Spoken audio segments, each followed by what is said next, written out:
Hello, everyone. Welcome back to the L.A.M.E Book Club podcast. My name is Melissa. I'm Ellie. And like we promised, and if you've been around since Iron Flame, welcome back to Taylor. Hi. I'm so excited to be back. Before we get started, though, we do just have a couple quick housekeeping things. Don't forget to like and subscribe if you don't already. We're at L.A.M E Book Club Pod on everything. Same with YouTube. All the fun things. Spoiler warning for this episode, we will be talking all 3 Empyrean books. So if you have not completed all 3 books, you might want to do that unless you don't mind spoilers. So you have been warned. Yes. And just as you guys thought we were finished with Onyx Storm, we have but one more episode after this one. Surprise, surprise. Next week, we are going to have Khaya and Gabriel joining our show. And if you don't know who they are, they're the graphic audio voices of Violet and Xaden. So Very we get excited. to pick their brains. We're going to ask them their theories and just gab, just as we do. We gab. And yap. That's a new way to say gab. Yes. I learned that. So true. On this episode, however, we are going to dive into all of our theories from this whole Onyx Storm book. But we're not necessarily going to talk about the ones we've been bringing up through our deep dive. These are ones that are unhinged. These are ones that we probably haven't talked to each other about yet. We definitely haven't talked to you guys about it. And so top 15 theories, 5 from each of us. Melissa, take it away. All right. So half of these are my brain babies and the other half are Ew. people. What? I've never heard that. Really? Brain babies? Did I just make that up? I feel like I've heard it before. Have you heard something like that? I feel like I've heard something similar, but that was said different. It also kind of gave me the ick. Okay, so sorry. They're not. Oh, you know what? Brainchild. Brainchild. That's I the don't know one. why. Child versus baby. Like, baby feels icky. No. It's like the difference between dad and daddy. Yeah. Okay, anyways. So all that to say, I'm starting off, we're throwing some softballs with this first one, all right? This is not a crazy one, but it is one, I saw this one online and I was like, ooh, because it's interesting to think about. So here's the theory. Violet's hair is now completely silver. Ooh. Stick with me, hear me out. So at the end of Onyx Storm, it features one of Rebecca Yarros' specialties, a completely unexpected plot twist, and a lot of info dump. So much happens and is revealed in the last few pages, but one detail that has caught a lot of readers' attention is the way that Brennan is staring oddly at Violet. Ooh. As pointed out by some people on TikTok and Instagram, Brennan first runs out to Violet in Aurasia, and his eyes immediately bulge as he looks her over for injury. Noticing something peculiar about her appearance. This again is reaffirmed by the officer who runs out after Brennan, who also darts his gaze over Violet. After Brennan reassures the officer that whatever it is they notice about Violet is fine, they begin to reveal what happened after the battle. It's later in this scene, Brennan clocks Violet's ring, meaning that that's not the detail he initially noticed. Because at first I was kind of chalking it up to the ring. And then I reread it and I realized, oh wait, he doesn't even notice that at first. So it had to have been something else. And she's not hurt. Yeah. So it has to be a physical thing that he would have seen immediately looking at her. Anyways, so this has convinced a lot of people that Violet's physical appearance is now different. And that leads to the theory that suggests her hair is now completely silver. Knowing that her and Xaden got married in Dune's temple, it's possible that she completed her dedication too. Which could possibly alter her hair color to resemble those of the temple priestesses. Oh, I love it. Guys, instead of smash or pass this episode, we're making it more Empyrean themed. So we're doing bond or burn, and I bond with this theory. I love it. Thank you. I love it. It's so good. I totally bond with that. You totally I totally bond with that. Thank you. I hadn't even, that never even crossed my mind. No, me neither, because I feel like it was such a subtle thing. But then at the same time, when I first was reading this, I was even like, why is this a theory? Like, why are people talking about this online? Until I kept like looking more into it. Then I was like, oh, actually, there could be something here. And I don't know, how big of a role it's going to end up playing in the long run. But it would be interesting. I mean, a lot of these books that we read, like the crazy hair colors or like the unnatural hair colors are normal. And I think it's because her hair specifically has been something that has been constantly pointed out as being different throughout all 3 books. It wouldn't surprise me if that is something that is even more prominent now moving into. Especially because we found out so much more about Dune's temple. Yeah. Other characters having silver hair. But even like beyond that, other people having partial hair like hers. Yes. Yeah. So, and all of it has to do with Dune. And I totally forget the name of the island that they. Umbriel. Yes, that one. But that was where it was like there were so many people who resembled what made Violet so unique. So that would be. And didn't she say that one of the younger girls had silver tipped hair, but everybody else had full silver? So maybe the younger girl was also in her process of being dedicated. Also, I want to back this up just a little bit more. Have you guys seen the thing about the covers of the books? How they're turning colors together? Yes. I have So my the book. last one is going to be silver because Onyx Storm, is black to silver. Yes. I love that. Okay, actually, I love that a lot. But except I will say it looks like smoke, which could be more of like a red heron, or it's just kind of like an artistic choice to get us to silver. But It's just such a pretty book. it really is. I think cover-wise, not to totally get off, but tangent, I think this is my favorite so far, though. I think I don't know, Iron Iron Flame was cover-wise cool. is my favorite. Yeah, but I don't know. All I right. got too excited when I saw the cover. I will go next, but I'm debating which one I want to give. I'm going to give my last one first, actually, because I'm not solid on this one, but it sings true in my heart, so it has to be said. it's true in my heart. I've titled this one, Xaden's Been Doing Bad. And so I'm curious if, since a huge theme of the books was, I'll walk away when Xaden hurts someone or hurts me. This is coming from Violet. If these constant blackout spots with Violet are small areas where he went too far and she didn't want to give up on him, so she kept having Imogen wipe her memory, just little here and there. And Tairn knows about it, which is why he's completely off Xaden in this book. You know, he's just like, I don't care for him. I don't like him. Which is, he wasn't necessarily completely off Xaden in the previous books, but this one, you can chalk it up to like Xaden's a Venin, he doesn't like him. Or is it that he's doing worse than even Violet knows, quote unquote? And are Violet's headaches and dizziness and all the like, I just don't feel great, side effects from erased memories? I'm in the middle. Yeah. I definitely think there's a lot of like sound reasoning behind what you were saying. I don't know if I fully bond that one because I have a theory that is different than this. Do that but one next. Do yours next. I can't. I will, but I want to hear. I want to hear your. Well, no, I'm gonna say I think I'm gonna burn this one too, simply because I do think Imogen's mind erasing.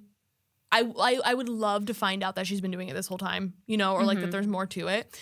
But I feel like if that like is what was happening, Violet would have recognized it at some point, regardless of whether she asked for it or not. Same way how at the end of the book, when we know that she did ask her to, and then eventually realized what she had done. Like Violet's too smart. Well, she didn't ask great questions in this book.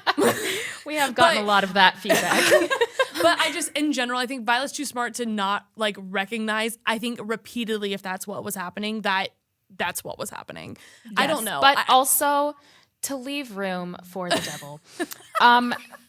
I do have to argue that she recognized that she had her memories erased because she recognized that she was laying in the middle of a courtyard after 12 hours had passed with no memory of what just happened. So if there's little moments and she's just like, I just don't want to know this.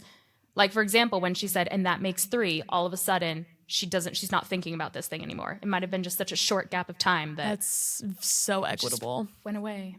Yeah. So just. I still think I'm going to burn it. But I don't. I like it. It's not out of the realm of possibility. Exactly.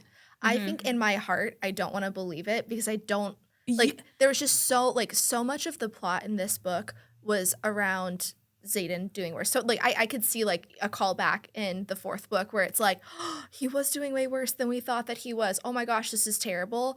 But I feel like so much of it was tied to Violet continuing to choose him regardless of that. I don't know. I feel like it would almost like contradict the growth for their relationship. Well, and even though he was doing, like he was quote unquote getting worse like the whole time, I still feel like this whole book until the very end, and even his choice at the very end was him fighting it hard. Right. So I would be shocked to find out that he would do bad things, but then be like, oh, no, I'm going to fight it. And then, like, he still went, like, 70-something days without channeling at one point, unless he was lying. But, like, he would have turned to ASM way earlier than he did if he had been secretly That's channeling that whole time. So, I don't know.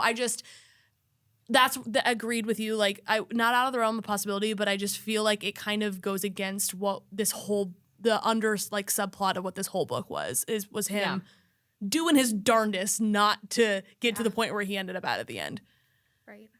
Yeah. But, All right, know, Taylor. That's just me. Okay. Give us our third theory of the day. All of my theories kind of build upon each other, so I'm gonna go in Okay, fine. For allow context. Thank you so much. It's so kind of you. For context, when I was reading this book, I took a day off of work the second it came out, and I was like, I will finish this. I was determined. I only got halfway through because I started a note in my phone, knowing that everybody I knew reading this book wasn't going to read it the speed I was. So I'm like, I can't verbally process this with anybody, which is just So my you're gonna MO. do it with So yourself. I verbally processed it with myself in a notes app. And so that's what I am going through. And it's like, it was so interesting rereading my notes. And I was like, just seeing my thought process throughout it. I'm like, I'm such a dork. But anyway, so that's why like all of my theories slowly build upon each other. So I'll give my first like fully baked theory that I had.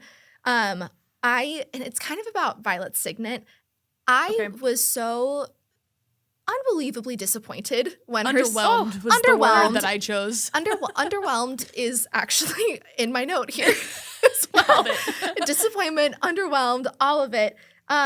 It just felt like there was so much theorizing and hinting at it for the better part of 3 books. I mean, definitely the last 2 that I was like, dreamwalking, really? Yeah. So I kind of feel like that's part of it. I feel like that's not the full, like I don't know if like dream walking specifically is the signet or if it's an aspect of what her second signet actually is. So I'm not sure what it would necessarily be called, but I have a feeling that her second theory might be more premonition or predicting the future. So I don't know how, but I think she'll be able to get premonitions at the very least. Thinking about it, she always trusts her gut, and it leads her the right way, whether it's in battle brief, in combat, knowing who she should be trusting. It's just never really led her the wrong way.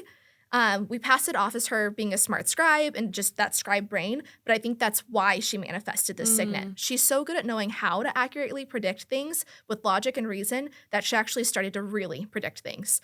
As you read, you'll start to notice that she gets increasingly lightheaded and dizzy almost always before something bad happens, or at very least before something didn't go as planned.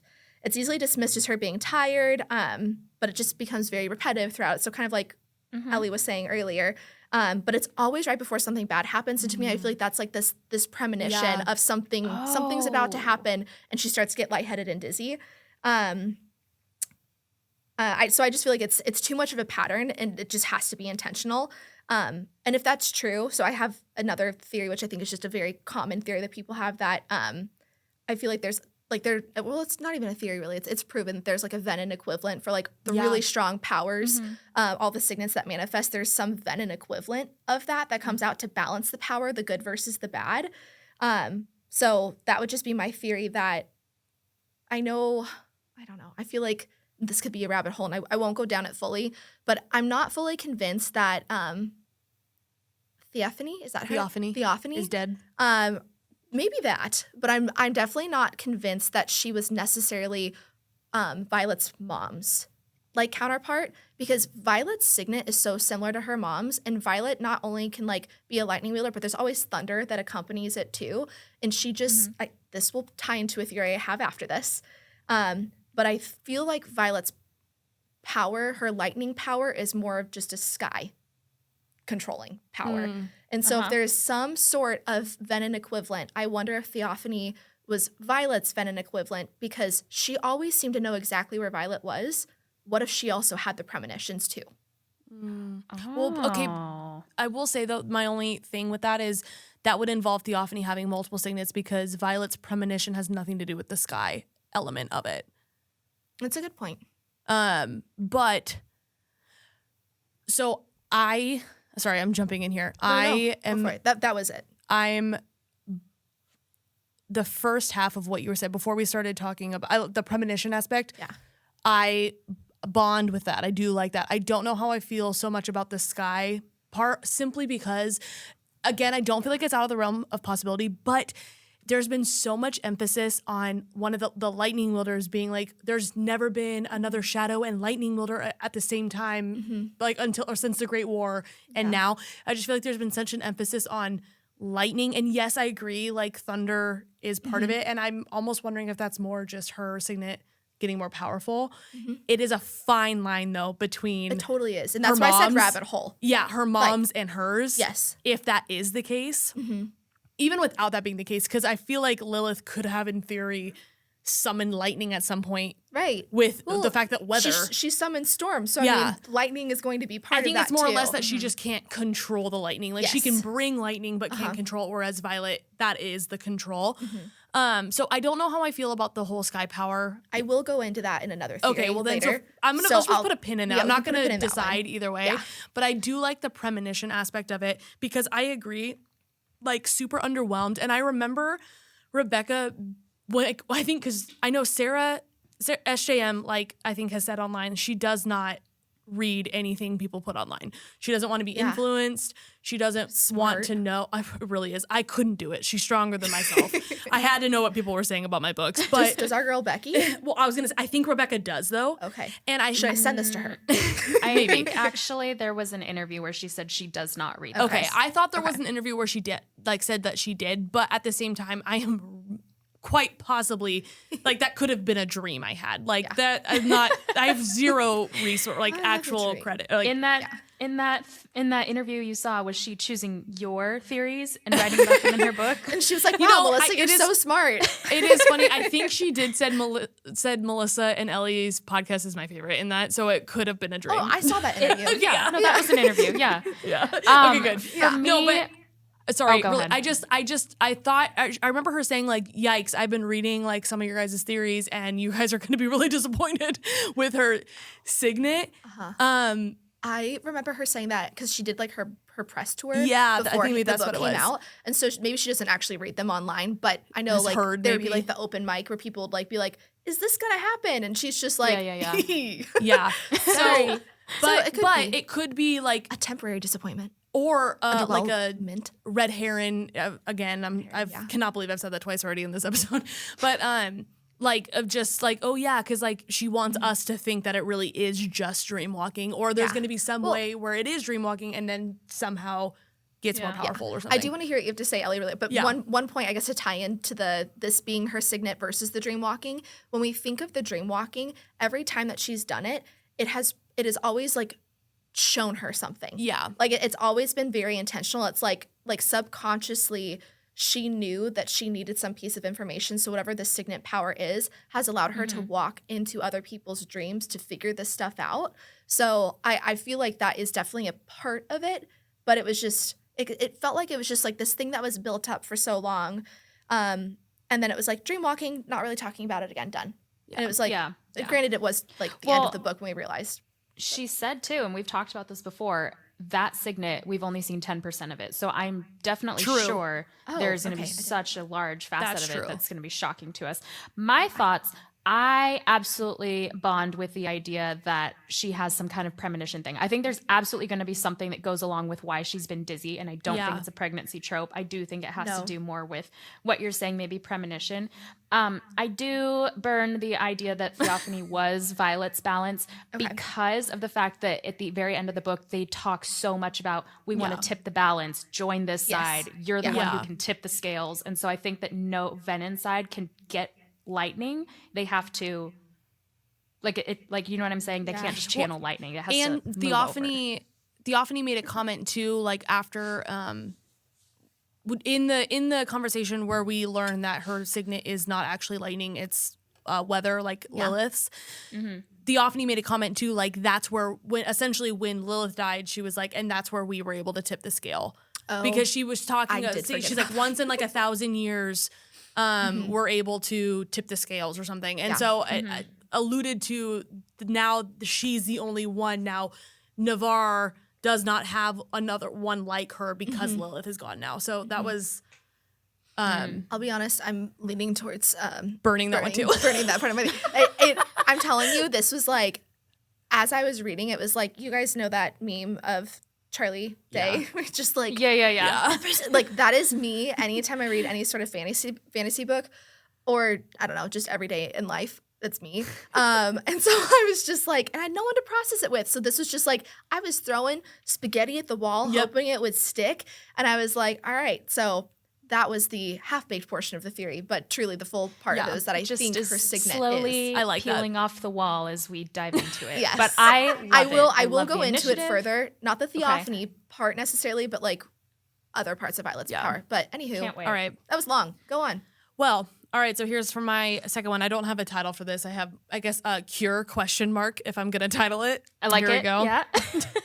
All right. So the epigraph, the beginning of chapter 49.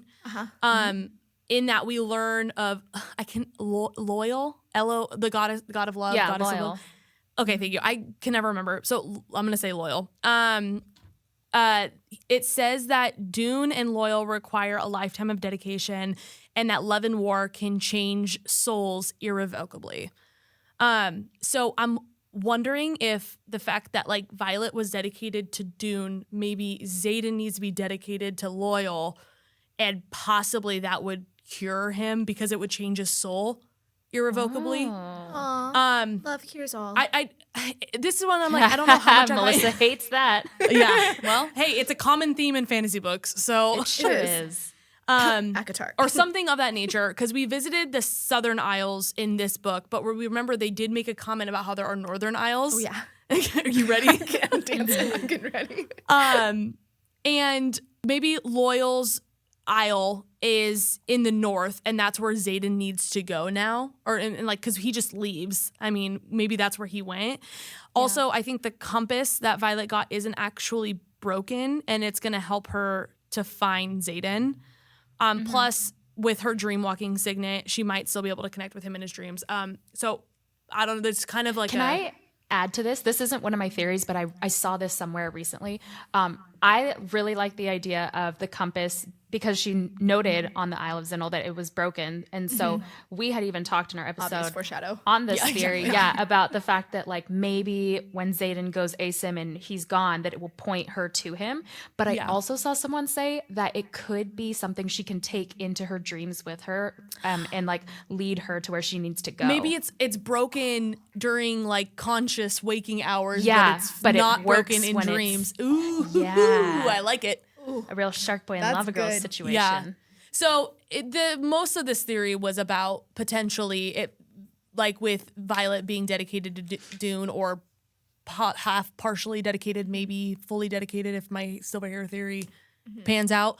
But then I'm wondering if, because again, nothing that Rebecca puts in these books is not intentional, and she specifically says that these are the two where it changes your soul, and we know that being a Venin is a soul problem.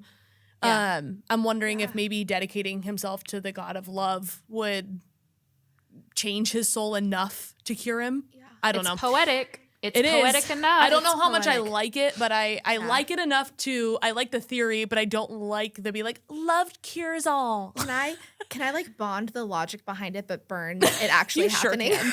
Go Yeah. go for it. Because I think That's overall, absolutely a thing. I was gonna say overall, I think I'm gonna burn it, just because. Just because I have a theory that's different. but it does make sense because it's like every time, like in my handy dandy little notebook here, I every single time there was something that like just screamed foreshadow, I wrote it down and then put foreshadow in like all caps. Yeah.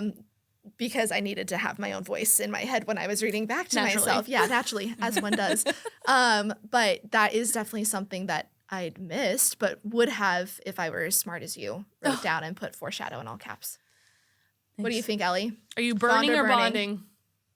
bonding? I actually want to bond this one because I think that there really is no hint towards what a cure could be, except for the fact that we talked about dedication this whole book. Yeah. So I do think that is a foreshadow, is a nod to somehow being the cure. Yeah, like okay, like an aspect of it I could definitely get behind. Excellent. Yeah. I would And again, love cures all. I would be That's just a underwhelmed if it was common just fantasy he needs to theme. be dedicated. Boom. Yeah, that's it. Yeah. The whole series is solved. I would be like, no. Yeah. I No. rebuke that. Precisely. Oh, it's me. It's me. Okay. It is you. I am going to actually jump on what Melissa said a little bit, having to do with the cure. And this will get my two worst 'cause theories that's my out next of the one. way. Okay. This one I have titled, Aaric is the Empyrean Doctor Strange. This is, An elite name. thank you. Aaric is the new Venin brother, according What? to this theory. According to Oh. this theory. I was And like, we've talked about who we thought it was. We have. Melissa and I are so gung-ho on the fact that this is Bodhi. I've posted a reel telling everyone to change my mind. I've seen really great arguments, but I am just not convinced yet. But in this sense, we have to believe that Aaric is the one who is the new Venin brother. Okay. And so I don't like this theory except for one possibility. Using his precognition, the only way King Tori would align himself with the surrounding forces, like the Isles and Eurasia, and push to find a cure rather than just killing the Venin, was if his own son became Venin. And so Aaric saw that there was only one way, and he took it.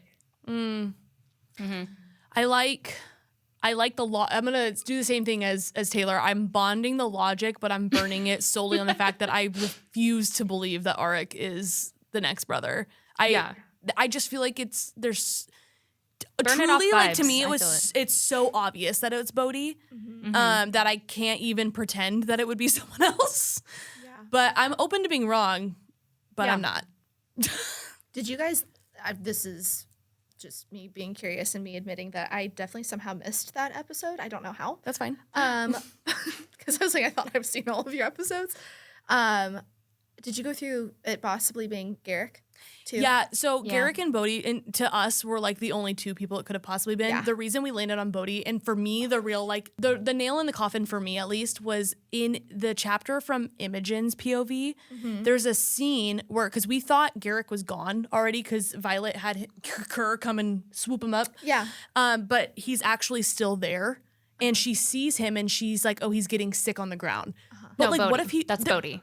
Yeah, Bodhi. Yes. Like, how random for her to, like, look over and be like, oh, yeah, Bodhi's And Bodhi's throwing sick on the up. ground. Yeah. Yeah, like, but so it's way more likely that he was actually channeling at Yeah. that point. And Okay, that for but- me was the nail in the coffin for this. I have also seen, and this might pull the nail right out of the coffin, you might be getting to crowbar.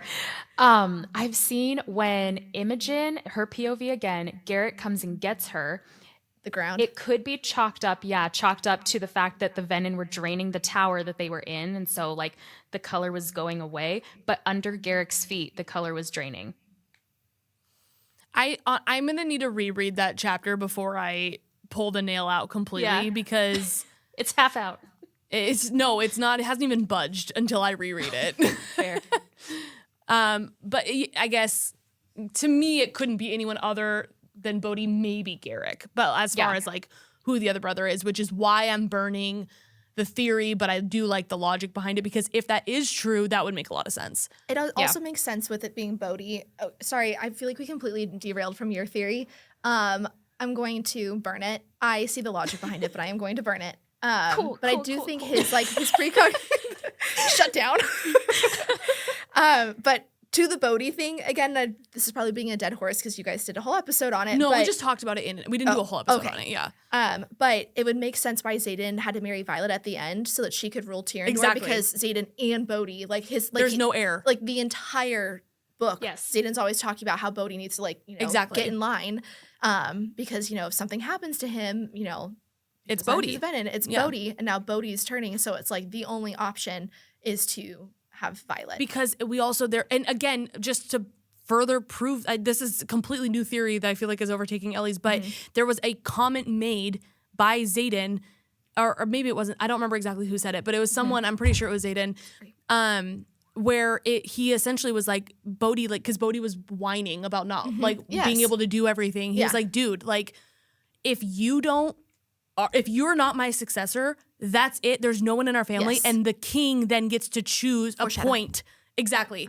Which is further Well, proof for... And it couldn't have been Garrick because we find out that Garrick's second signet is the distance wielding, and they make a point at the very end to show you that there's already a Venin distance wielder. When? It's literally one sentence at the end, and it's about, I can't remember what exactly had happened because I read this book a couple months ago, but it's at the end that like whatever the final battle was, like one of the Venin swoops in and takes somebody and like is gone instantly, and so they like Rebecca So he already has a balance. Yeah, Rebecca makes a point that there's already a balance. So if Garrick became Venin, then there would be 2 Venin distance wielders, and that would be That would tip the scale. No. I don't think you could. So but I, I like kind of like thought that they also really hit on the fact that there was a distance wheeler, like throughout the book, because you and I, Melissa, talked about this when Theophanie just disappeared, but she was linking arms with 2 other Venin. We were like, oh yeah, one of those is a distant wielder. Also, Regardless. Rebecca really loves Taylor Swift, and she did an interview where someone asked her like, oh, what would the character's songs be? And Bodhi's was, I don't know the name of the Taylor Swift song, but it's basically about her like pining and wanting someone that she can't have. And so that fuels the fire with, if he was in love with Violet, he's someone that wanted more for his life, and so he took it from the ground. This wasn't going to be my next theory, but Do it. Since we're on this topic, I was thinking it could be L.A.M.E. The brother? I've heard that. Yes. So listen, hold on. I'm going to read to you from the book. Do it. Please. This is page 742 in the book. In the Kindle. I don't know if it's... Oh, in the Kindle. Which is fine. I just want to clarify because I originally thought there was like 700 something pages in this book because I first got it on Kindle before my copy came in the mail. There's only like 500 something physical. Isn't that crazy? Normally they line up perfectly. I am aghast. So I think there was a weird printing thing, but regardless. Kindle, page 742. This is a quote. And it says Xaden's point of view, and it's when he's realizing, his brother, is turning Brennan. He's like, he's the problem, but not because he's more lethal. Not even because he's supposed to be dead. But because I can't kill him. I could no more raise a blade to his throat than I could Violet. The bond between violence and me is the kind of magic that has no explanation. The bond between Berwin and me is the kind that should never exist. And now that my sage has another sibling, I'm emphasizing the words that are italicized, he can use against me, I'm screwed. I always thought he was talking about Berwin. I thought he was talking about Berwin too when he says I could kill because he was supposed to be dead. But actually it makes sense if it's L.A.M.E. too. But if it's right, like I think when I first read through it, I was like, it's like he's talking about Berwin's supposed to be dead. But he's saying he's the problem, not because he's more lethal, not even because he's supposed to be dead. What if he's not talking about Berwin? What if he's talking about this new sibling to use against him? Do you Because the happen to amount of times he's referred to, especially in this book, like all the books prior, but specifically this book, anytime Xaden talks about L.A.M.E., he always talks about him as if it's his brother.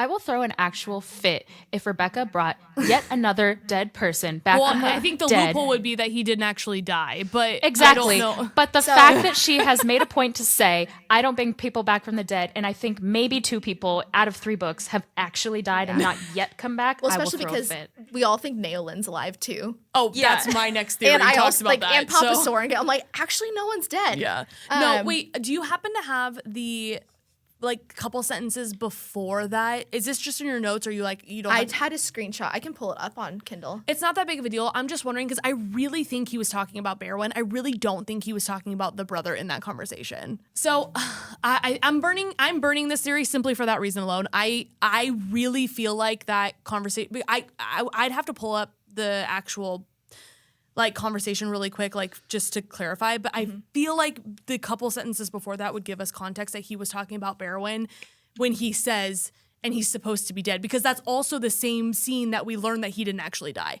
Yeah. So that's why I'm leaning towards that him when he said he's supposed to be dead being about Berwin and not the brother. But I mean, you're right. He does every time he talks about L.A.M.E., even before he died, he talked about him like he was his brother. So it would be weirdly poetic if that is him, knowing that he's literally a Venin brother, but I just There's don't. all those little things where it's when if you were to follow the train of thought of if L.A.M.E. wasn't dead, how can we disprove that? Let's just put the nail in the coffin on that one. And it's well, Violet was so injured she didn't actually get to go to L.A.M.E.'s funeral. She didn't see his body after he died. So she, L.A.M.E. dies trying to save Violet essentially, but she's not the last person to talk to him. Xaden is. So when she at the end of the first book, they land, Xaden goes over and says his goodbyes to Liam, and then Liam's gone, and it's Xaden who's like, oh, he's gone now. And then Violet's so injured that she doesn't get to go to the funeral. She just knows that he was laid to rest. Like, what if this is a secret that Xaden is keeping? Because it's just one of those things where it's like, I was like, they couldn't be. And I was trying to disprove myself, and I'm like, I can't say that it couldn't happen. What if this is also a part of the whole, we've been talking about like what we find out at the end that Imogen's been erasing things. Imogen was there. Oh my gosh, Imogen was there. I'm not trying to prove this, but like it would be interesting to find out, because our whole thing is like, no, he died. Like we know he died, but like you're not wrong. Like we only know that from people telling her, and like what if all of that, like they all know that that's what happened, and not that I mean, wouldn't be the first time Xaden kept a secret from her. Well, and it's not like they're not trying to bring her into the fold or anything, but it's like for everyone's own safety, it'd be better to think that he was dead. Another thing that I'd thought of too is like a sub theory with it was Liam's other signet was ice. And the only other person that we know who is an ice wielder is Riddick. I almost said Bodhi. The balance. The balance. But he manifested the signet before Liam died. He did. But yes. Actually, did he?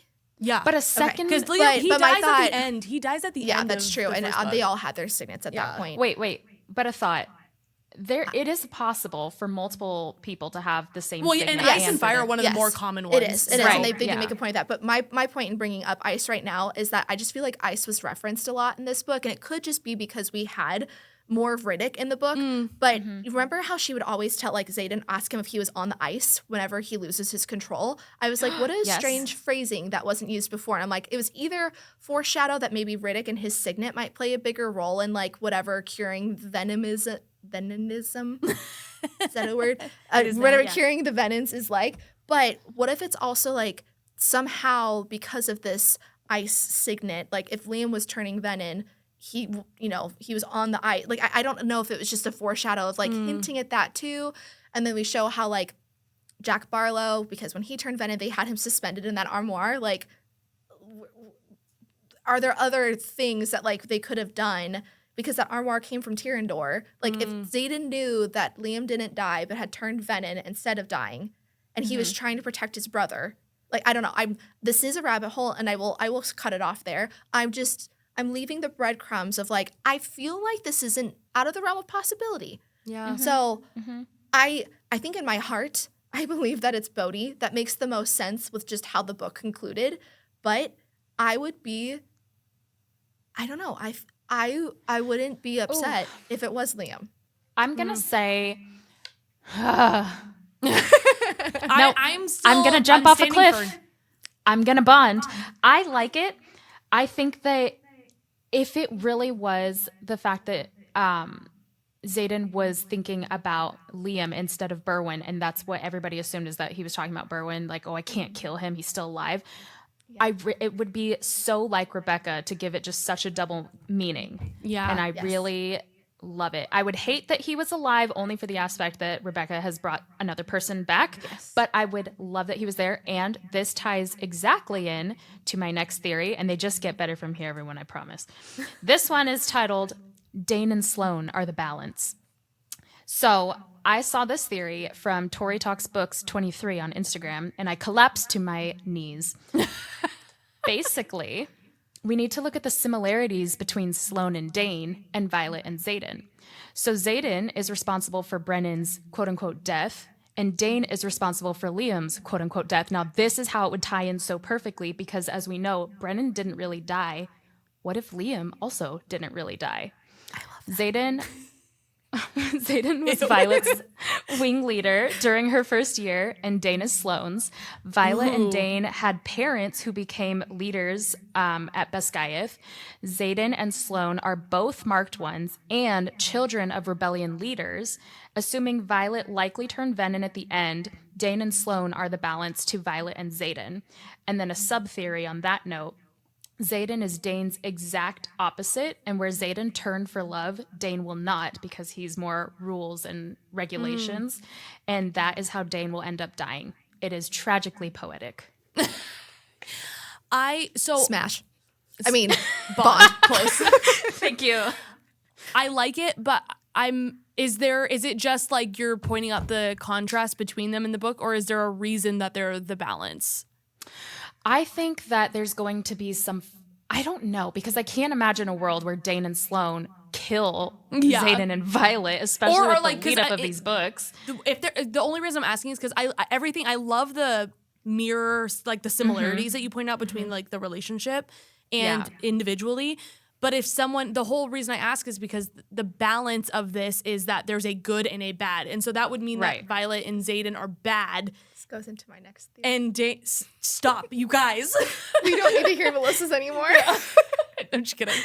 No, but like, and then Dain and Sloane are good. Mm-hmm. So that's the only reason I'm like, maybe it's just the use of the word balance that is holding me up on bonding this, because I like the similarities. I don't know like what plot could come from this, but I do think that it's going to be exactly that. There's good and there's evil, and they're going to make Violet and Xaden the evil side for maybe just a book before they're both cured and come back to the good side. But maybe it'll be Dain and Sloane fighting against them. I'm not sure. But I think that the parallels are so like in our face that we can't pretend that it's not going to be exactly them against each other. Yeah. I am bonding everything about it other than Violet and Xaden being bad. I just don't see a world where even if they are bad, they're still going to be our good golden children of this series.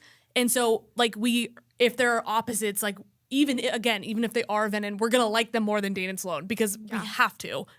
So that maybe they are morally gray and Dain and Sloane are goody two shoes But good. Sloane is not a goody two shoes. I mean, she's not bad, but I mean, like, she has attitude and she's a rule breaker and like so that's where I'm just like, she's not on like a straight arrow the same way that Dain is personality wise. It's true. I don't know. I'm just gonna say I bond with it because I do like it. I just don't know what that would mean, I guess I don't know what it would mean either, but I bond with like the fact that it is intentional and the whole book was about balance. And so like, I think that there's more to, and I will go into this in my next theory, but we're going to go back to Melissa to let her have a turn, I guess. Thanks, guys. But I feel like further like supports another theory that I have. So that's why I very quickly said smash / bond. Yeah. So my next one, we've touched on it in an episode, and I've also been saying this since before the book came out, but I am doubling down on Brennan's rune scar is definitely tied to Naolin's Venin powers. 100%. And it's because, and the reason I'm doubling down is because Sloane's siphoning signet didn't leave a mark. Yep. And that's where what I'm like, we've already mentioned this, but I'm tying it all together. Violet first notes Brennan's rune-shaped scar in Iron Flame and immediately comes to the conclusion that it must have been the result of Naolin using his siphoning signet to save Brennan's life. However, in Onyx Storm, Sloane siphons power from Dain into Brennan in order to save Mira, and no scar is left behind. Violet also notices this peculiar moment, but has not yet had time, quote unquote, just kidding, a lot was happening, to ruminate on what it meant. The exact quote is in chapter 59, and it says, "Weird, there's no mark at the back of his neck like he carries on his palm. There hadn't been one on Dain's wrist either." That's what Violet says in the book. Mm-hmm. So knowing that using siphoning signet to imbue or power up another signet does not leave behind a scar is suspicious. And the only real explanation would be that Brennan's scar, as mentioned earlier, Brennan's scar is actually a result of Naolin's Venin powers.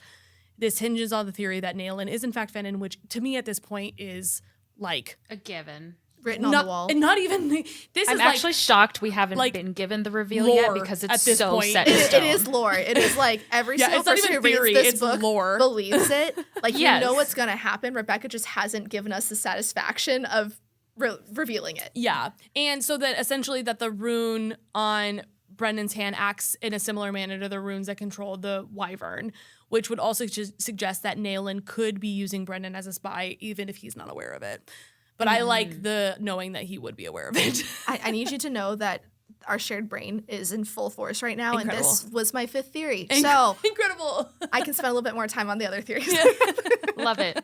And I guess since we're going back in order, I get to go next. But firstly, I'm going to say bond on this one as well. Thanks. I like it. Thank you. And I'm going to tie off of it. So, are we ready? I'm so ready. Proceed. Brennan's rune is not just something that Naolin is using to control him. It is communication rune. And this theory comes from Sloane. I'm so sorry if I get this last name wrong. Kitoriano is how I'm guessing it's said. So she says, there's a part in this book that Mira mentions to Violet that she wishes that there was a communication room if one existed. I think they were flying to the Isles. It was very specific that she was like, we need a communication room. I distinctly remember this. I do distinctly remember that. Yeah. Near the end of the book, when they're trying to heal Mira, Violet once again notes that there's no rune, exactly like what you just read, that exact spot left by Sloane on Brennan. What if that rune is a communication rune? And that's how Brennan is staying in touch with Naolin. I believe Naolin may be Venin, and if this might be the way that he's able to communicate with Brennan. And maybe I shouldn't dangle this carrot because the thing is, my note literally was. I looked at it and I was like, what did I mean by this? What do we know about Naolin other than the fact? Not much. So we know that he died. He was a siphon. Mm-hmm. He died trying to save Brennan. Quote unquote died. Yes. And was bonded to Taryn. And we're like 99% sure that they were lovers. But what makes us think that? Because that's where I'm questioning the note that I had.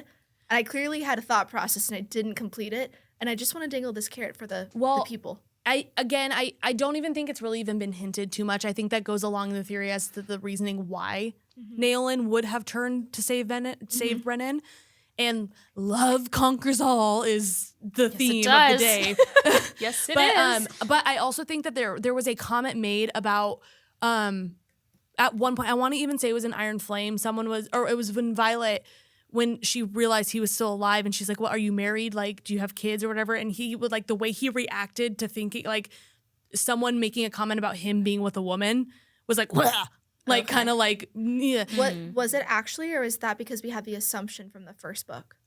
It was nothing was specifically said, but it was like, oh, no, I'm partner. only asking because there can be more love than romantic love. No, you're right. And I wrote down, do we like know anything of Naolin's age? Like, are we just assuming that he's around the same age as Brennan? Like, has anything told us his age? No, I think we're just assuming they're similar in age. What if Naolin is Brennan and Violet and Mira's grandfather? I feel like we would know that.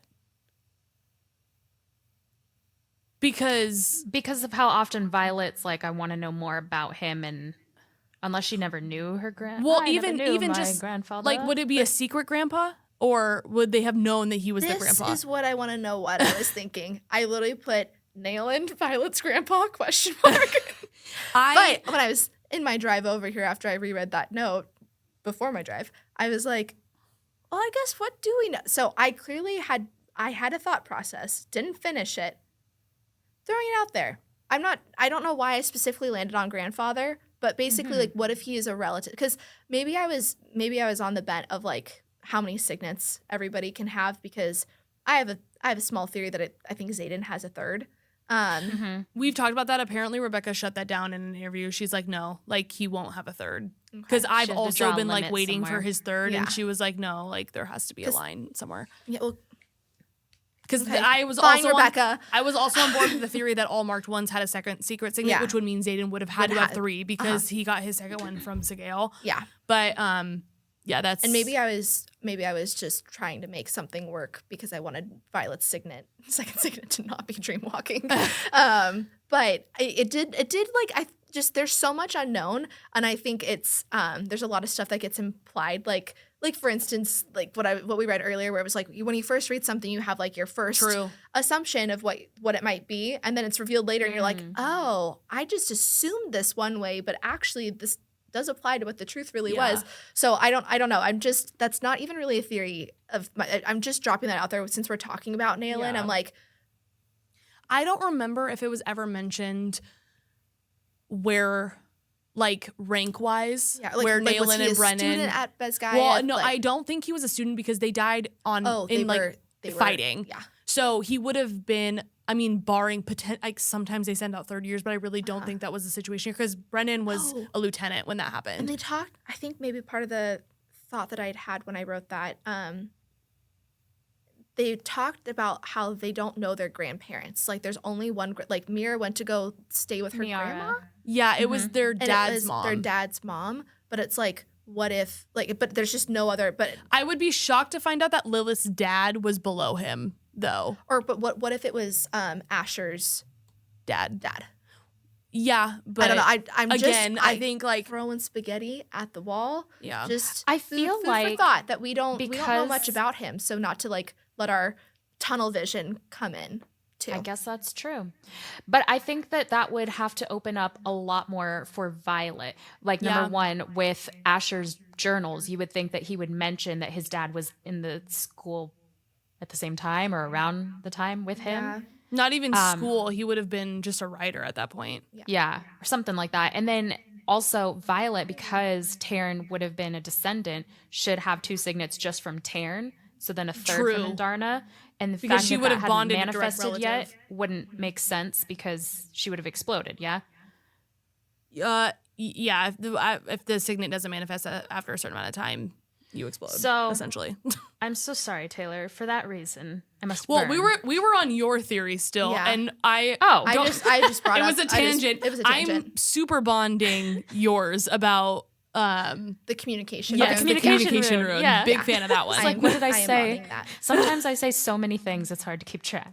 Yeah. Well, I started saying so many things and threw us off track, but that wasn't my theory, so I have one now. Oh, I that do would be bond your theory, so though. interesting, though. I wouldn't completely discount that he might be somebody that's not Brennan's like lover in some way, but Yeah, but I'm I not sure feel about like grandpa. that's more likely Yeah. than a grandpa. all right. Well, then Just give us saying. your theory. All right. I have a theory that Violet is already part Venin. Everyone heard is this one. I saying like how it. she's the most powerful rider of her generation, and her mom urged her to go to the Rider's Quadrant. What if she channeled unknowingly when she was sick, and her dad found a way to partially heal her, and her parents knew that the only way she could fully heal would be to finish her dad's research and become a dragon rider, so she had a different source to channel from? What if her bad joints and brittle bones are because she's ignoring the need to channel? Like, she turned Venin, but her dad saved her enough for her to stop the cravings and desire to channel, but because she wasn't channeling, she was always not whole. So there's a couple different times in this book where she makes a few references to sensing power when others don't notice it. So specifically when they're outside of the ward, she's like always like, do you guys feel that? And no one else seems to feel what she's feeling. And this goes into a further theory that I have, which I won't go into immediately, but on the Isles, she's sensing power and able to use her power when others aren't, when there's supposedly no power True. in the Isles. Yeah. And my thought would be, you could try to discount and be like, well, Xaden would have sensed her because he is Venin or is turning Venin. My thought would be that Xaden wouldn't be able to sense her because she either can't channel anymore because of how her dad might have healed her, or because he's mistaking the draw as like The bond. their bond and Yeah. their love for each other.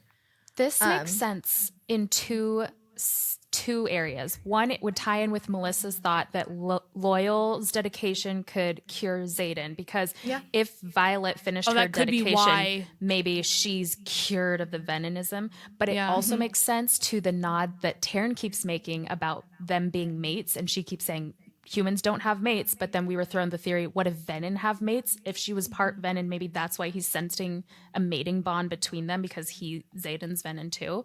However, on that note, I burn this theory. Yeah, I think I'm gonna burn it too, only because I feel like it was like, we know that the inspiration behind Violet's condition is EDS because Rebecca and her kids have it. And so I feel like doing this would take away from what I think Rebecca really wants to showcase, and is that someone she's just disabled. it's no. Or- It's like she can still do everything. Oh, And it's okay. not because, oh, well, that makes sense. She was Venin and that was her bones were like, I think it's more of like, she's not less than simply because she has to do things differently. She does have to do things a little differently, but she can still do everything else the same as other people. And I feel like, and maybe I'm wrong, but I feel like if she wrote it in that way, it would discredit her being a representation of EDS. Maybe not, but that's just how I like initially think of it. It's a good point. Yeah. I think my thought is just like, No, it makes why, sense. why would though. her dad? Yes, he was a healer, or He was he's a scribe. Sorry, Yeah. he was a scribe. But it was like he was so focused on, like, when we found out a lot in this book, like he went and traveled to the Isles and he was trying to find the 7th breed of dragon, and like it's Yeah. just like what was his drive for that other? I mean, and the drive could just be trying to find the truth that he realized had been hidden for so long.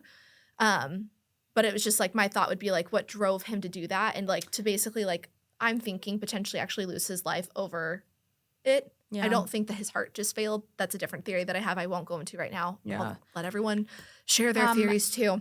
But the thought on there's a deeper theory. I don't even have this one because I don't know. I feel like so many people talk about it that I'm like, why must we also? There's so many out there. But now I guess we are. There is a thought that do we remember when Violet was talking about like growing up with her family and how she remembered her mom came home with red eyes, that she thought she was Venin from the folklore and she got scared of her?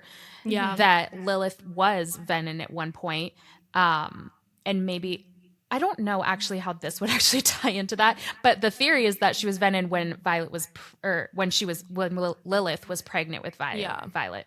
And so then Asher went to the Isles and everything to find a cure, and it somehow came from the 7th breed's eggs. Don't know how this all mixes in. Again, you guys will have to find the theory outside of our podcast, but that might be the idea that Lilith was Venin, whether it was with Violet when like she saw her eyes or when Lilith was pregnant, but that's why Asher went out to go find a cure. I would argue that Onyx Storm disproved that theory because of the comment that Theophanie made where she was like, you're the answer to my mom. And Theophanie's like, no, she was the answer to me, which means that Lilith would have been her balance, aka not Venin. Yeah.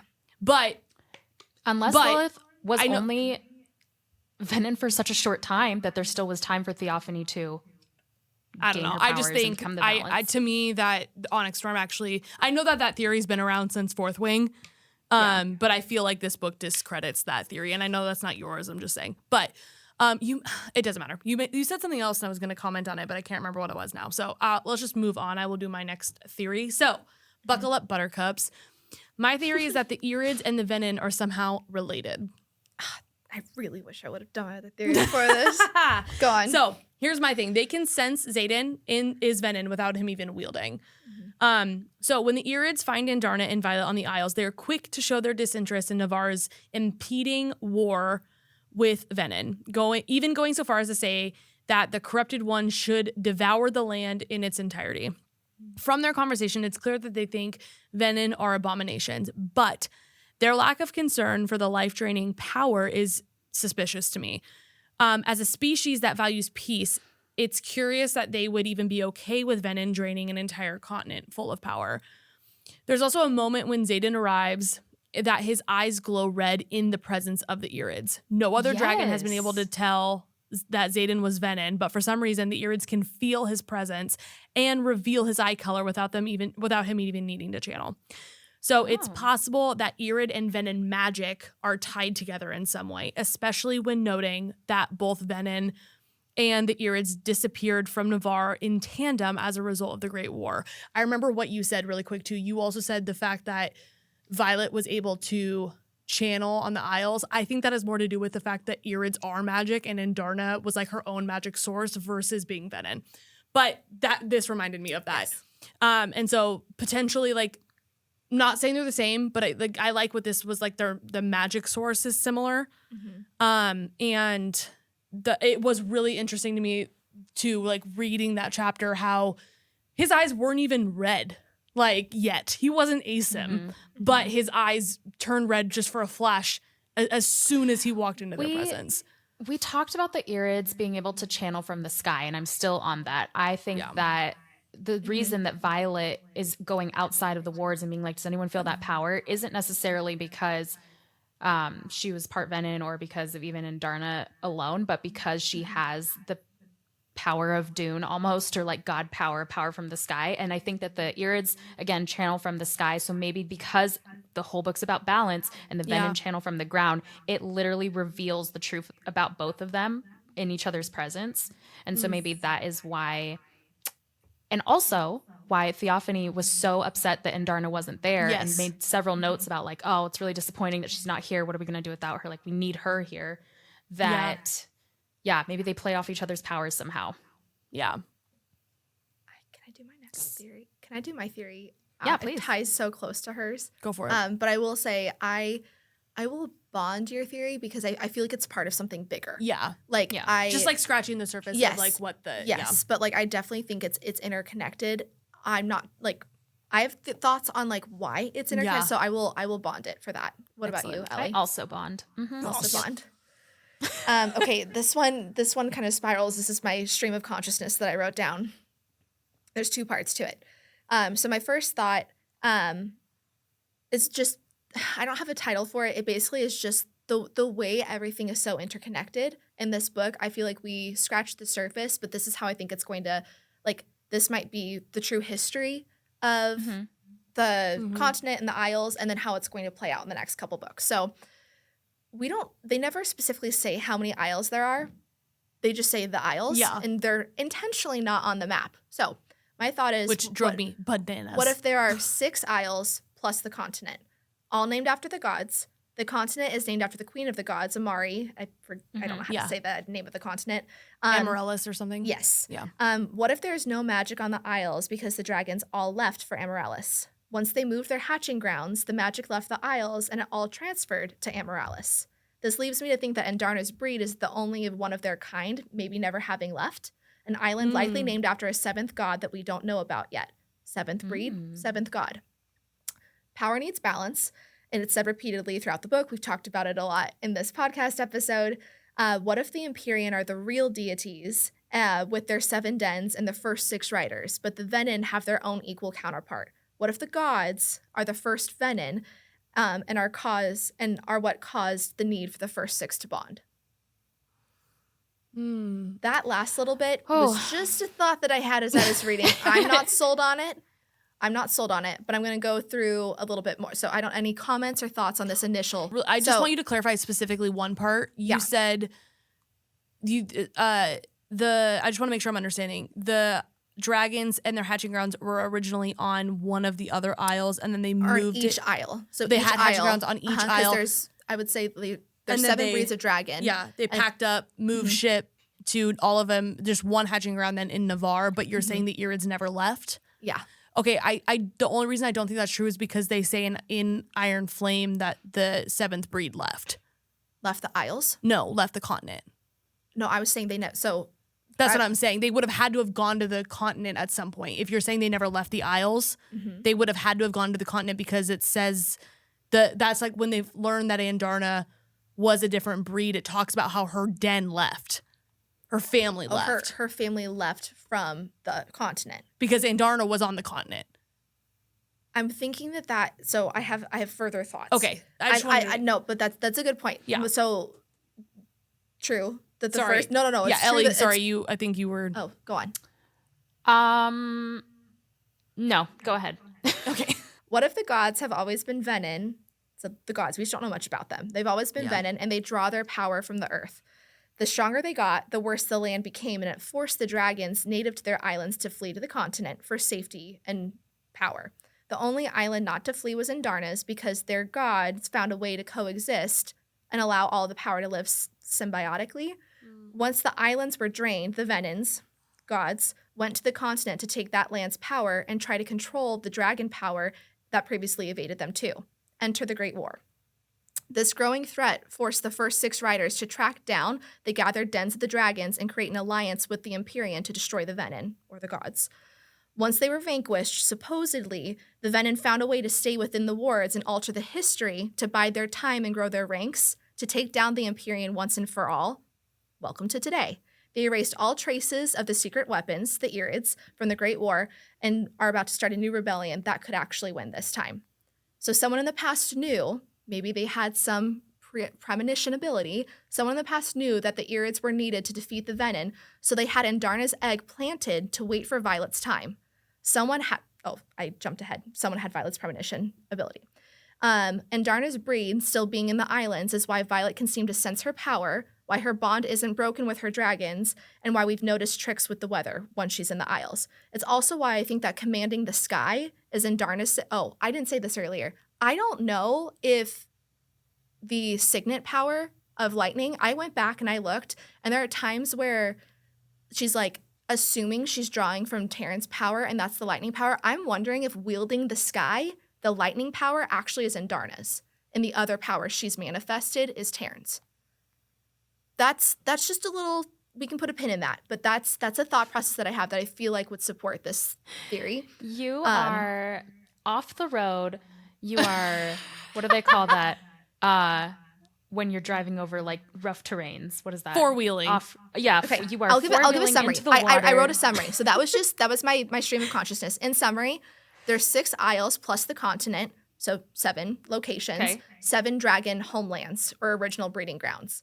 The 6 gods that we know of are the original Venin, who draw power from the earth, which is what caused their islands to lose all of their power, and then their native dragons to flee because they were then losing their source of power.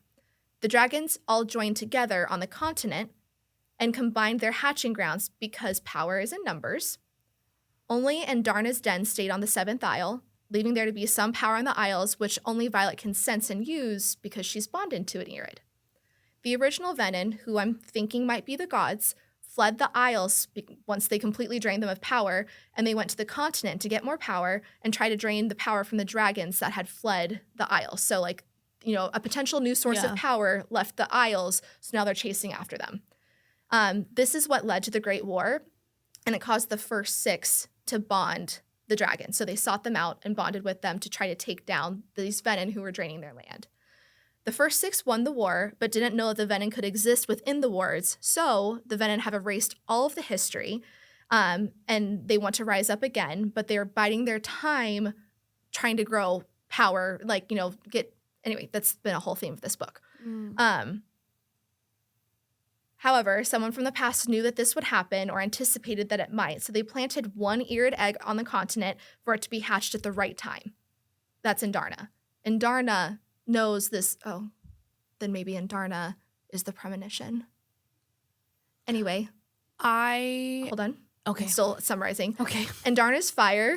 Sorry, that was very... No, you're I fine. apologize. No, you're good. Indarna's fire can kill Venin.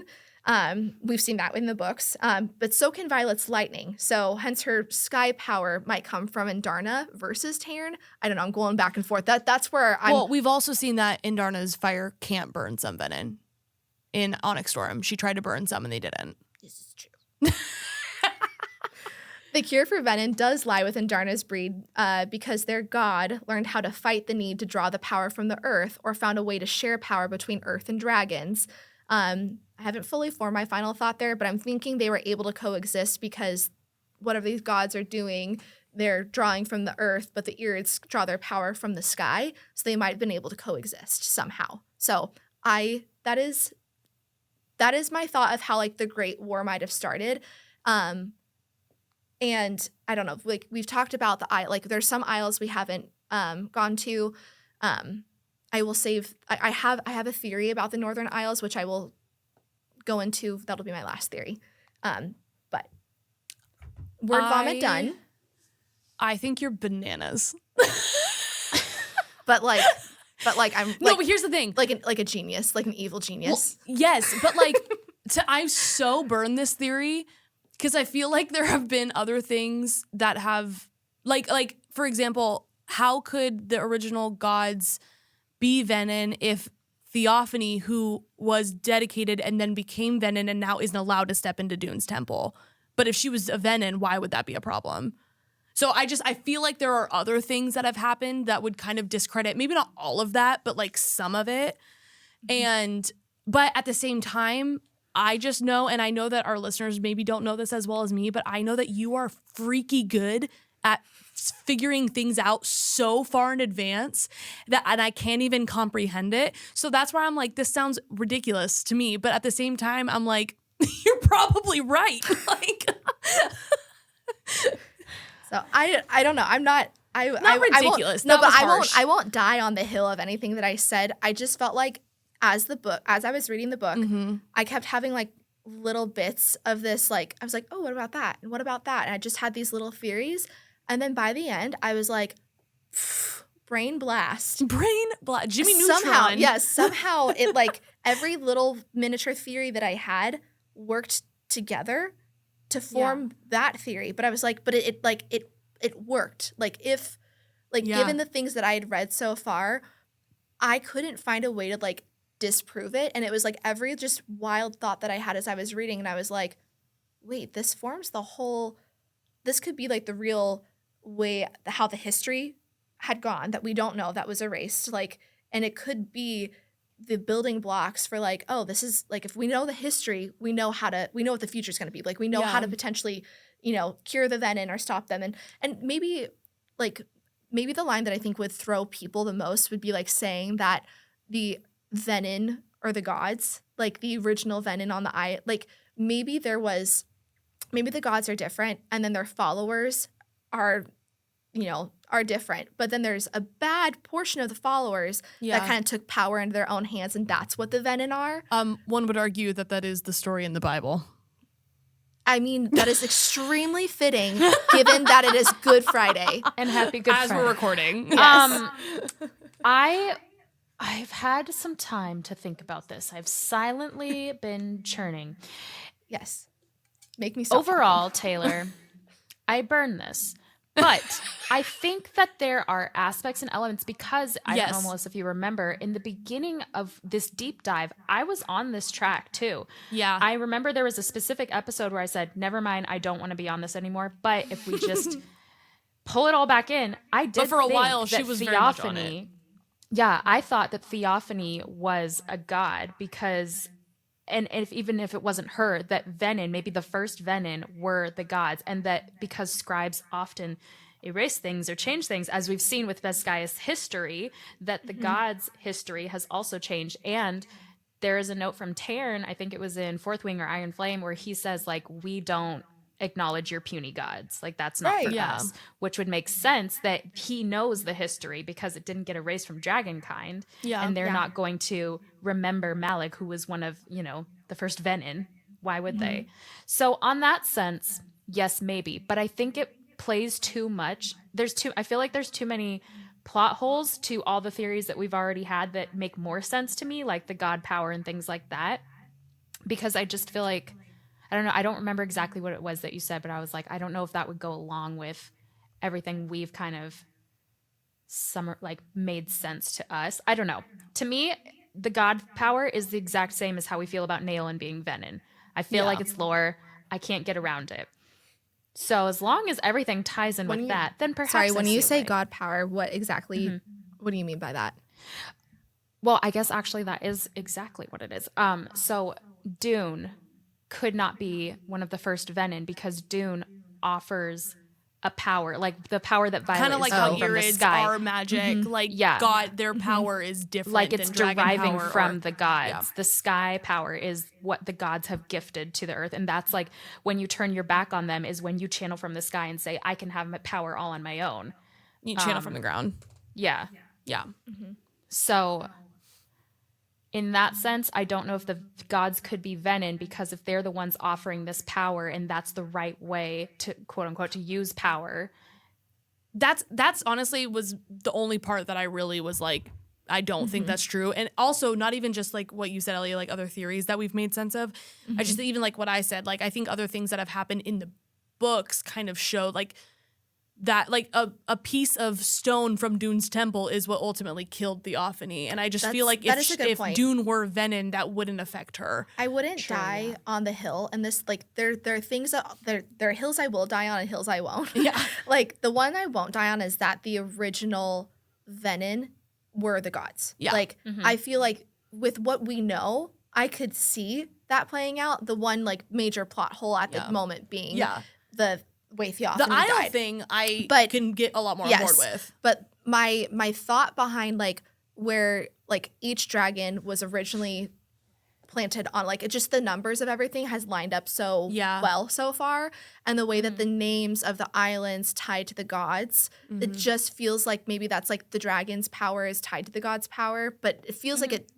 I don't know where the lines maybe cross. it's not even power. There. It's just like they are directly. Maybe they were closer, or something. Maybe something did happen between. Like maybe they did have a closer relationship at one point. Something happened, and which would now have led to Taryn making that comment, like we don't recognize your puny gods. And maybe it's not the Venin that, like, I do truly, like, the hill I die on is that the dragons all started with their own dens on each of the island, and something drove them from their islands. The power was drained. That could be two separate things. Like maybe something happened with the gods that were on those islands, and that is why they left. And that's why Taryn's saying, I don't recognize your puny gods. And then the Venin are a whole separate thing that are connected in a way that we don't know. But all, like, what we do know is that all the islands are drained of power. All the dragons are on, other than the Irids, are on the, main continent. And we know that someone planted one Irid egg. Yeah. And we know that in Darna, that Irid waited for a specific time, over 600 years, specifically for Violet. So I think that, like, I think all of that part, like, that's the hill I'm going to die on. Like, I don't know the why of what drove them from the island, but, like, my current thought is that I do think the Venin and the gods are tied together somehow. So anyway, I don't know. I mean, I bond my theory. Love it. The Venin are attempting to build an army of wielders akin to the first six, and that they're targeting those that are deemed the most powerful wielders. Again, like that, sure, that feels obvious, but just wait for it. So from the beginning of Onyx Storm, Rebecca reveals that both Xaden and Violet's Signet abilities have been used in tandem to fight the Venin once before. However, like we've already mentioned, I mentioned it earlier, they are the first of their Signates to live simultaneously since the Great War over 600 years before. Both Fourth Wing and Iron Flame have already reinforced the idea that Violet and Xaden Signates are the strongest, but an epigraph from Chapter 2 of Onyx Storm reiterates that their Signates are two of the six most powerful to ever walk this continent. That's quoted. Yep. Continent simultaneously. And it says, the rarest of Signates, those that rise once in a generation or century, have manifested concurrently with an equal twice in our records, both critical times in our history, but only once have the six most powerful walked the continent simultaneously. As fascinating as that spectacle must have been, I would rather have not lived to see it happen again, which was a study on Signates by Major Dalton Cisneros. Considering the fact that Venin have so far been entirely obsessed with Xaden and Violet, it's theorized that the Venin are also aware of the six most powerful Signates and are preparing to capture and turn each one. The Venin now have Xaden completely in their grasp, and Yarros has made it clear from the beginning that the Venin want Violet Signet as well.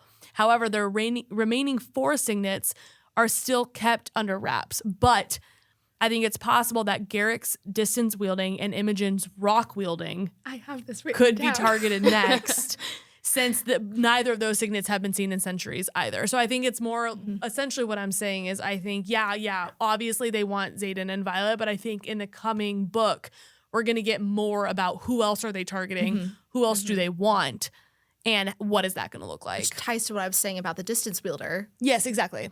And also why I think that it's not Garrick. Another reason, But I do have, like, the rock or earth wielder being one of them. I wonder if, like, is siphoning I don't know, because first off, I'm also gonna die on the hill that they already have a siphon in Naolin, right? And but so are they gonna, like, try? I think Dain would be part of that conversation. I know because his is because similar they literally said to him, Sloane said, yes, no one should have this much power. Yeah, and like I know it's a form of intrinsic, which Xaden already has, but his is more actual memories, not intention. So this is where I get stuck between Violet's Signet and her mom's Signet, because they are so similar, and I feel like similar to, like, me saying, like, the dream walking I don't think is the full extent of her Signet. Yeah. I don't know if, like, lightning is the full extent of Violet's Signant? Like, could it be her being able to command the sky? And I don't mean like she's also a storm wielder. No, I mean, I know what you mean. the dragon, like she more than anybody else in the book can talk to dragons, and they will listen to her or answer her when it's like repeatedly. It's like any other person that talks to a dragon. It's like, I'm gonna burn you on the spot. Yeah. So for some reason, they respond to her more, and more often than not, we see like I think there are 2 different times I had too many things written in here, but I had it noted that there were multiple times where, you know, very specifically Dain and Xaden both had made comments of like their dragons commanding them and what they do, and then almost immediately after, Violet commands something from her dragons and they do it. So it's like the inverse of whatever the comment is right before that. Yeah. And so it's a half-baked thought. I don't know if we've really seen much of it to be able to like give much life to it, but like I'm completely on board with this. And I do think that there's a lot of symbolism that Rebecca's using with the numbers. So it's like we're talking about like the first 6, the number of islands, how many dragons there are, the different signet powers that are manifesting. Like for some reason, 6 and 7 seem to be like the numbers that are used a lot. And so I don't know. I'm thinking we either like I do think it is those 4 for sure. I think another one of them is the storm wielding power, because Theophanie like explicitly said that Violet's mom was the answer to her power. Or well, but actually no, but they're not trying to like get her power to come over. So they already have it. They already have it. Yeah. Plus, we don't know of another one that is alive currently that they'd be trying to recruit. Right. So that's why I'm thinking that like the reason they so badly want Andarna is because they know that the power of the Irids is different, and because Violet's bonded to Andarna, and so it's whatever they like. That part is obvious. It's like whatever Andarna's power is, they can get. But I do think it's more like maybe the Venin have been like this entire time chasing the dragons down, trying to like back to the unhinged theory I just had. They're like they've drained the power of the land and they're going after the dragons. They can't best them because whatever the cure is Andarna, and if Violet like. If her power is actually commanding the sky and able to command dragons potentially, like that's something that the Venin have never been able to have. Yeah. Yeah. Well. So, smash. Yeah. Bond. Bond this theory as well. No notes. Thank you. I guess I'll give my last one then. So this is my best one. This theory is titled, Forget Everything I've said up until this point right now. I already love it. So this is essentially going to be a full ending swap from what we talked about in our final Onyx Storm episode. And if we remember, I suggested that Violet had turned Venin, which is why Andarna said, I won't let them burn you. Garrick is the one who stole the eggs, got burnt out wherever he was. Bodhi was the new brother, and Taryn was exhausted because the mating bond broke. So here's my alternate ending. Garrick is the one who transported the eggs. I'm still going to go with that. But he used the bucket from Zinel in order to do so. How big is the bucket? That's what it's huge. It's the biggest bucket you've ever seen. Also, how big are dragon eggs? I guess we need to clarify on that too. So small, and they fit perfectly in that bucket. Not the size of this season. He burnt out on the Isles, and now he's flying back, which tracks with why he's missing. But Violet, Xaden, and their dragons are absolutely a part of this plan, and taking the eggs was necessary to whatever they were hatching up, pun intended. However, in doing so, they basically rebelled against dragonkind by taking their sacred eggs, and that is why Andarna says, I won't let them burn you. She's talking about the rest of the dragons. Taryn is sleeping and exhausted because he was the one who killed the 3 elders, the ones mentioned at the end, that they're like, 3 elders are dead. And Violet asked Imogen to erase her memory so she couldn't tell anyone about this plan. They couldn't hold it against her, find out what they were really up to. How does that explain the marriage thing, though? That was also just for Tyrandor. Okay. It's just I'm burning it because it's just not as fun as what we've It's not as already fun. talked I about. so agree. I like my original so much more, but yeah, I have seen this alternate one floating around. I threw a little bit of my own thoughts into it, and it's worth being talked about. But like, it's logical. Since it's just a theory and like everything we're talking about, nothing's proven. It's just theories. Yeah. I like our other theory better, so that's gonna why say, I'm gonna burn it too. Same exact reason. Like everything in it makes sense, and if that ends up being what happened, like we find that out in the next book, no parts of me are going to be surprised. Yeah. But I'm burning it because the other theory is so much juicier. Yeah. Yes. Hard agree. And I feel, And we know Rebecca loves. Oh, She loves the juice. Yes, I was gonna say, and then I decided She loves the juice. Burn that little sentence. Yeah, I'm burning what I just said. Yeah, first and also foremost. I too burn this theory. So that Okay. concludes my theories. Taylor, give us your last I one. like how you started this with saying this is my best, and then you ended it with saying I'm also burning that. No, it's my best in that it makes the most sense. Because I thought you especially the meant fact best that in like the juice No. aspect. no. The juice aspect for me worse than was the the baby Dain and cover. Sloane It's worse than mirroring. brain baby. Yeah. The juice for me was Dain and Sloane mirroring Violet and Xaden. I felt like that was so cool. Even though we don't have a fully formed theory, like the idea Yeah. behind it and the possibility with it was cool. But this one, to I'll me, mull on that for sure. Actually, I would argue that your juice was the communication rune one. yeah. That It wasn't mine, but yes. She's like, I already have my own lore around that though. I Like, just that one's think just fact. true. Tairn being the one to have killed the elders and for the specific mention of 3 elders are dead makes more sense to why he's exhausted. But I do like the idea of their mating bond being broken more. But Remind me, logically, it makes more sense to me. Yes. All right. This kind of goes to it ties in other things that I've said already. And it's another person that is dead but not dead because they were never actually dead. Violet's dad. There we go. We've found out more about Asher Sorengale in this book. First of all, his name's Asher. Fair. When that first, I think I texted you. I remember who exactly it was, but when that first happened, I was like, why did it weird me out that we learned his name? Because it was also like it felt like Papa Sorengale. yeah, well, and Yeah. it was just it was an epigraph where we learned his name, and I'm like, it felt like she was trying to just wiggle it in so we almost didn't even notice. Well, I do think that was intentional because Exactly. the first time you see the name, so you find out his name is Asher Sorengale, and I think that's when they're in the library and they're like, "Are you Asher Sorengale's daughter?" No, it was before that. It was before in that? one of the Well, epigraphs so- in a couple chapters before that, though. But so whenever we do put the name Asher to Sorengale and we like connect the dots that that's her dad, if you go back and you look at the epigraphs before, there was an Asher Daxton. That's what it was. That was constantly like referred to before, and so for some reason he went under a different Surname. pseudonyms. Yeah, like he chose a different last name. Maybe their culture is different, and he took. I joked. I joked took that was Violet's his mom's maiden name. He took on Sorengale for Lilith. Could be. But I feel like it was too intentional for like there's going to be something with that. There's going to we're going to find out the reason why for some reason he was publishing things not with his actual last name. But that's my theory. We're just going to go into my theory now. So her dad is alive in the Isles. I'm thinking what if he went searching for the Feathertails in the Isles and never returned? It's been said multiple times now that people frequently don't come back from exploring the Northern Isles, and they went to the Southern Isles in this book. What if that's a foreshadow that her dad is there, or that the Feathertails are there at the very least?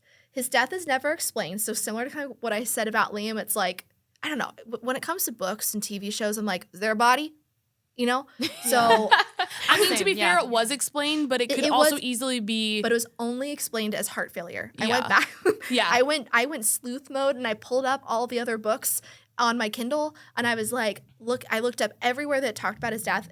Only ever just said heart failure. There was no talk of a body, no yeah. talk of Violet saying that she saw him dead, no talk of a burial, a funeral, anything.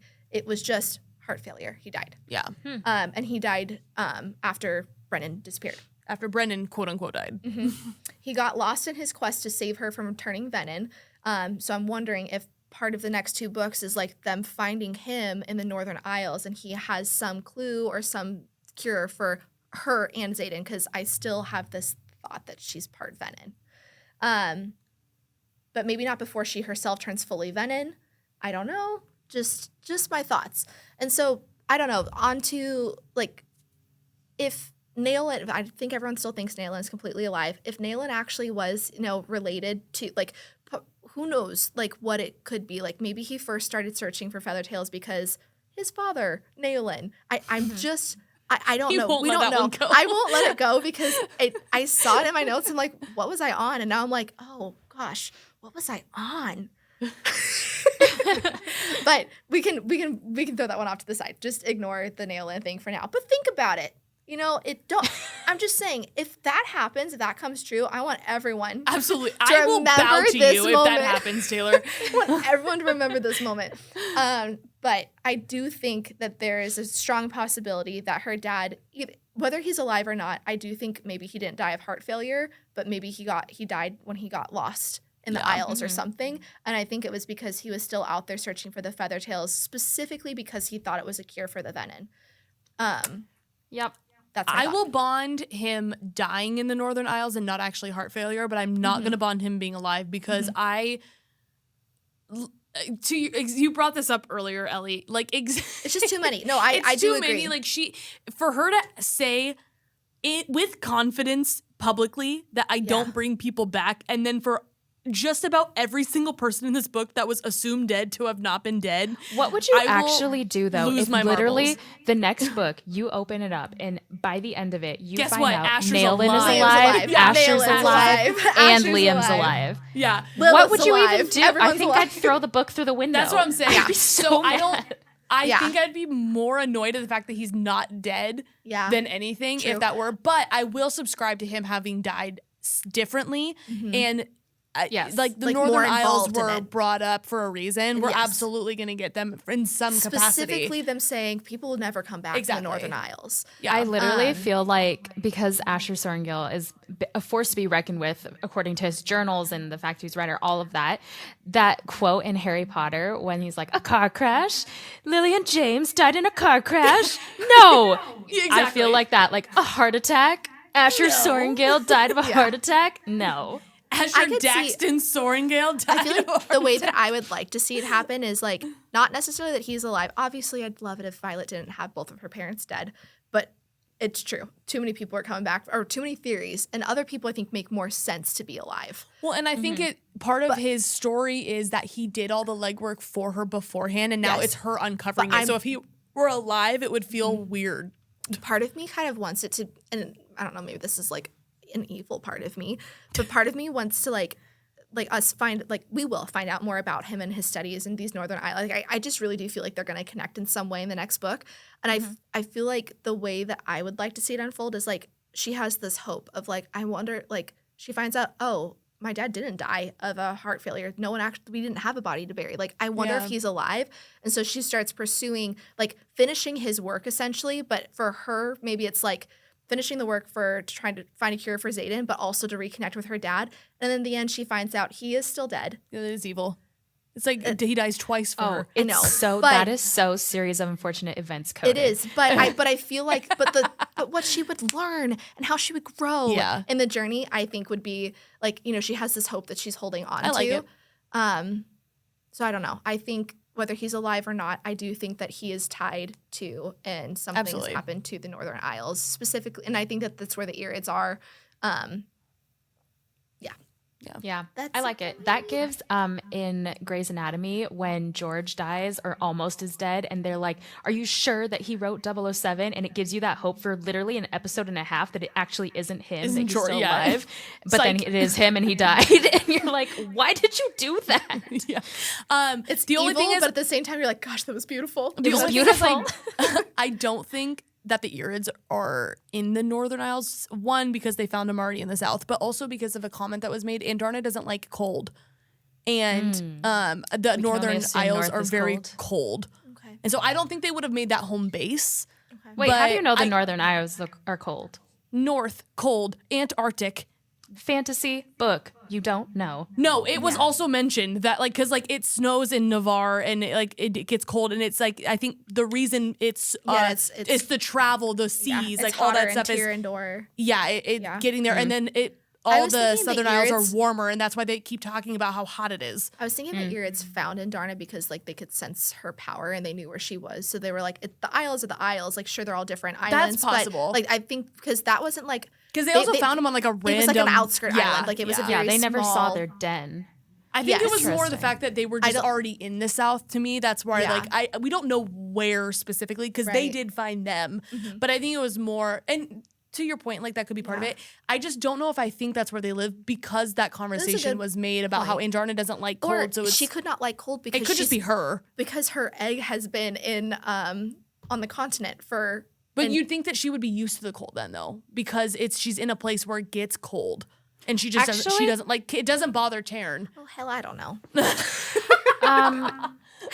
Throwing this unhinged theory out, what if the seventh breed's den is actually on the main continent somewhere hidden that no one has seen? What if it's in the Barrens? What if they're actually we haven't been to the Barrens yet? Like they're there, and because they themselves have been there the whole time. They're the just Empyrean watching. knows no one's saying a thing. Yeah, No, the Irids are the ones that actually made the Andarna left, and then was back sooner than anyone realized. What if she did go to the dens, but it was on the continent? It wasn't a far flight. Yeah, until Rebecca tells me otherwise, I refuse to believe that she actually left. I'm just saying. She's like, actually, those are in the Eastern Isles. And you're like, oh, okay. It will be something like that. Watch. Yeah. We don't know much about the Barrens, just the fact that the Barrens have been completely drained of power. They're barren because they're barren, but I mean, there could be something there. But if the Irids channel from the sky, who needs the power from the ground? Exactly. All right, well, Melissa. surprise, surprise. I actually lied. I have one last theory. I'm saving this as a bonus one for the end because it's just sad. So buckle up. I can't wait. Buckle up. Aaric knows how he will die. That is what, because of his precognition signet. I bond this one, yes. You already are bonding it, and all I said was he's dead. Wait, is he like a ghost right now? No, he's going. I just mean he's future like, dead. I don't future dead. Okay, hear me out. Aaric's signet in Onyx Storm was completely unexpected, especially for me. We've talked about this. I hated myself when it was revealed because I'm like, Melissa, you stupid girl. It was in your face the whole time and you refused to see it. No, I didn't. I just did not see it coming. Oh, okay. It's not that I thought it was something else. I thought he was about to explode because I'm like, boy, you need to manifest. I thought he was going to be the one to explode. Yeah. But then once it was revealed, I'm like, you dumb girl, how did you not see this coming? But after it was revealed to readers, several moments throughout the books began to make sense for me. Aaric's precognition ability has yet to be explored in great detail. Oh my goodness, has yet to be explored in great detail. But it's assumed from a few moments throughout the book that he can see a certain number of hours into the future. This is showcased when he orders Violet to protect Dune's temple and when he sends Sloane to deliver the weapon to kill Theophanie and save Mira. But it's possible that his precognition signet allows him to see further into the future than we even had thought.